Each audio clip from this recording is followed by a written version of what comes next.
Setelah diperiksa sebagai saksi oleh tim penyidik Kejati Sumsel, HF, Kepala Bidang Pembangunan Ekonomi dan Desa di Dinas Pemberdayaan Masyarakat dan Desa, Musi Banyu Asin, Sumatera Selatan, ditetapkan sebagai tersangka dalam dugaan korupsi pembuatan dan pengelolaan jaringan atau instalasi komunikasi dan informasi desa kabupaten tersebut tahun 2019-2023. Penetapan tersangka tersebut setelah penyidik Kejati menemukan alat bukti.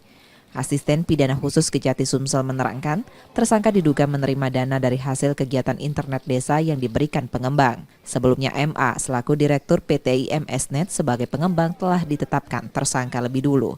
Kerugian negara dari aktivitas tersebut berkisar 27 miliar rupiah. Ditemukan bukti permulaan yang cukup alat bukti sebagaimana diatur dalam pasal 184 ayat 1 KUHP. Pada hari ini kembali dilakukan penetapan satu orang sebagai tersangka, yaitu inisial AHEP selaku Kepala Bidang Pembangunan Ekonomi dan Desa pada Dinas Pemberdayaan Masyarakat Desa pada Kabupaten Musi Banyu Asin. Selanjutnya, HF ditahan di Rutan Pak Jo Palembang untuk 20 hari ke depan.